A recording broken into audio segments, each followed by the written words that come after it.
obra de ficção como O Médico e o Monstro, os personagens, os acontecimentos e as características do lugar são influenciados por fatos reais. Quem conhece algumas dessas características pode entender melhor o significado da história. Para compreendermos melhor o momento em que o livro O Médico e o Monstro foi escrito por Stevenson, convidamos o professor João Francisco Tidei de Lima para falar sobre o contexto histórico da obra. A Inglaterra é o primeiro país que fez a Revolução Industrial, certo? E essa Revolução Industrial, ela se prolonga pelo século XIX.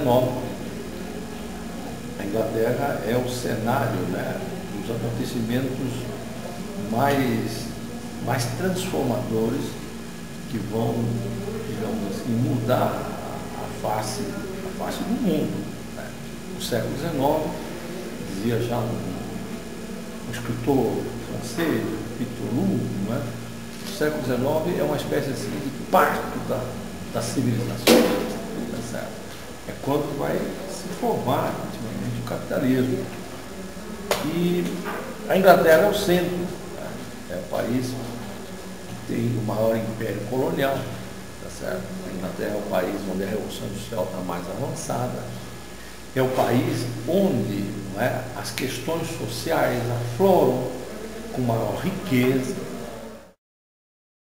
Mas o apogeu econômico inglês não veio sem trazer dores e tensões. Esse clima tenso também ficou registrado na obra de Stevenson. Quase um ano mais tarde, no mês de outubro de 1800, a cidade de Londres foi assombrada por um crime de singular ferocidade, que se tornou ainda mais notável pela alta posição que a vítima ocupava na sociedade. A Inglaterra tem toda uma movimentação dos seus trabalhadores, né, buscando a defesa dos seus direitos, né? A Inglaterra é um país também onde a Revolução Industrial ela tem reflexos que às vezes são assustadores. Por exemplo, você tem na Inglaterra, né, um país que é chamado uma espécie assim digamos assim, de Black Country. O país preto, o país negro. Né? Em função de que isso?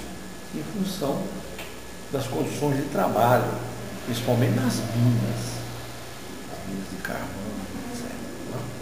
Então, Londres, por exemplo, é uma cidade que às vezes assusta, certo? Porque é uma cidade gigantesca, né? Tem uma cidade maior do que Londres, tem uma população maior do que Londres, e, no entanto, ela não é dotada dos rudimentos mínimos para garantir um conforto, né, para todos os trabalhadores, pelo contrário. Então, ela assusta também em função desses contrastes, né? Toda uma riqueza de uma burguesia poderosa, não é? Mas uma miséria que aflora, não é? De uma forma que você percebe. E esse momento aí, década de 1880, que é o momento do Stevenson, é um momento assim de acontecimentos muito importantes, em função de todo esse debate social a propósito das condições dos trabalhadores. Você sabe que o Marx escreveu o Capital em Londres, tá certo? A Associação Internacional dos Trabalhadores foi fundada em Londres em 1867.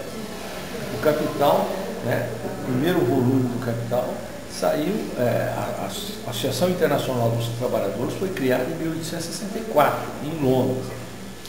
O primeiro volume do Capital saiu em 1867.